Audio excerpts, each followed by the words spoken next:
Hello বন্ধুরা, তো কেমন আছো সবাই? আশা করি ভালোই আছো। এখন তো পৌষ মাস, শীত পড়েছে, সবার ঘরে ঘরে সিদ্ধ পিঠে, পুলি পিঠে, নানা রকমের পিঠে তৈরি হয়। তো আজ আমি দেখাবো গোলাপের ডিজাইন করে সিদ্ধ পিঠে। তো আপনারা দেখতে থাকুন এই পিঠে কিভাবে বানাবো। মা কি বানাচ্ছ? তো আজকে একটু পুলি পিঠে বানাবো, তার জন্য একটু ভাবলাম একটু নারকেল কুড়িয়ে নিই, নিয়ে তার ভিতর দিয়ে বানানোর খুব ইচ্ছা আছে, কেমন হয়। বানাও তাড়াতাড়ি।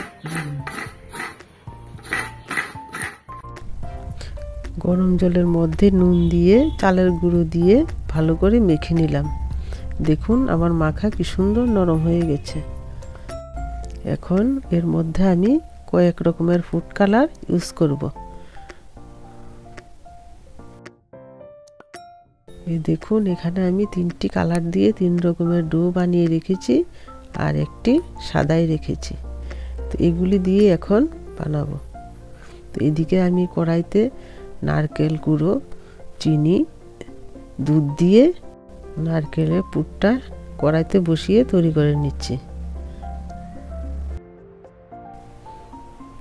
এখানে আমি চালের গুঁড়ো মাখাগুলি একে একে পাতলা করে বেলে গোল গোল করে কেটে নেব।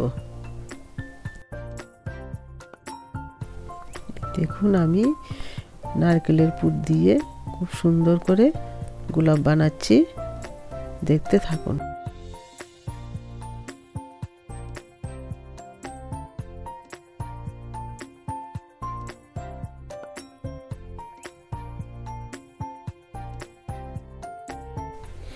দেখতো মামুন আমার গোলাপগুলি সুন্দর হয়েছে কিনা? হ্যাঁ, সুন্দর হয়েছে তো, একদম গোলাপের মতন দেখতে। হ্যাঁ, সাথে একটু পাতাও দিয়ে দিয়েছি ডিজাইন করে। ঠিক আছে না? হ্যাঁ।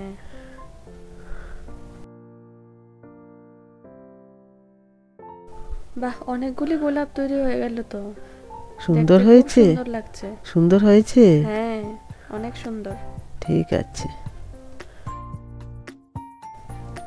এখন এগুলি একে একে চালনির মধ্যে দিয়ে দেব। দিয়ে গরম জল বসিয়ে দিয়েছি, এর উপর চালনিটা রেখে দিয়েছি। বাস এখন ঢাকা দিয়ে দেব। এই ভাপায় আমার পিঠেগুলি হয়ে যাবে। এই দেখুন আমি কি সুন্দর গোলাপের বাগান তৈরি করেছি। কেমন হয়েছে জানাবেন। আর অবশ্যই আপনারা ট্রাই করবেন এভাবে নতুন নতুন ধরনের ডিজাইনের পিঠে বানাতে।